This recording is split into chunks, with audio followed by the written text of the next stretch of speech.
Les Bestas en roue libre, L'année du requin, Stella est amoureuse, sorti en 2022, et maintenant cet été-là. En salle le 4 janvier 2023, l'actrice Marina Foïs ne s'arrête plus. Pour la sortie de son tout dernier long-métrage, réalisé par Éric Lartigot, le père de ses enfants, elle s'est livrée à un entretien avec le quotidien Libération. L'occasion de revenir sur la vie personnelle et familiale de l'actrice franco-italienne de 52 ans, de la future carrière de ses fils, à son histoire passée avec son ex-mari. Une publication partagée par Marina Foïs, @MarinaFoïs.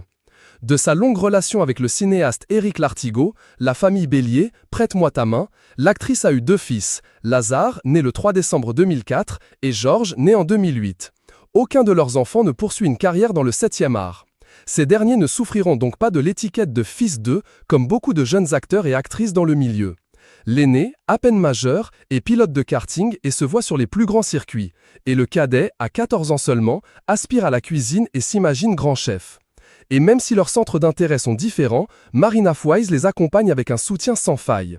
Dans une interview accordée à Madame Figaro en juin 2022, la maman affirme « Mes fils ont de la chance d'être habités par une passion et doués dans leur domaine. L'aîné, à 17 ans, il rêve de devenir pilote et excelle déjà en compétition de karting. Le plus jeune, a 13 ans, et se voit chef de restaurant. » Une publication partagée par Lazare Lartigot, @Lazare_Lartigot. La comédienne n'a pas non plus suivi les choix de carrière de ses parents. Son père était chercheur en physique thermonucléaire et sa mère psychologue. Son grand-père, lui, était architecte. Ses sœurs ont elles aussi suivi des chemins très différents. Julia est journaliste et auteure, et Elena est médecin hospitalier. Pendant plus de 2 décennies, la comédienne de 52 ans et le cinéaste de 58 ans ont formé un couple autant au cinéma que dans la vraie vie. Ils se sont rencontrés en 1999 et sont officiellement séparés depuis le mois de mars 2021. Les 2 anciens compagnons ont gardé une bonne relation, même après leur séparation, pour leurs 2 fils, mais aussi dans leur carrière professionnelle respective. Dans Énorme de Sophie Le Tourneur, actuellement en salle, Marina Foïs joue une pianiste virtuose à qui son époux Jonathan Cohen, entièrement dévoué, fait un bébé malgré elle en remplaçant sa pilule par une sucrète. Pied de nez aux stéréotypes de genre, au mythe du désir d'enfant, et à 9 mois de félicité, cette comédie sans édulcorant nous rappelle, à l'instar de son ventre ballon, le talent immense, gigantesque et généreux de la géniale Marina Foïs. Rencontre avec une actrice sylphide et gargantuesque.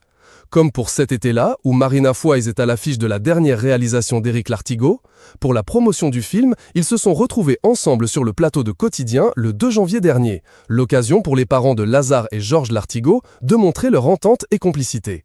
L'actrice fait une déclaration sur l'homme avec qui elle a partagé 20 ans de sa vie. C'est bon de l'avoir dans son entourage, pour sa curiosité, sa chaleur et son anglais qui n'est pas banal. Il est le père de 2 enfants que j'apprécie. La réalité ne l'intéresse pas beaucoup. S'il vous dit qu'on est mardi, c'est sûrement qu'on est vendredi, mais ce n'est pas grave parce que c'est une artiste. De son côté, le réalisateur affirme « Marina est piquante, aimante, elle est libre et incisive et surtout, c'est une femme qui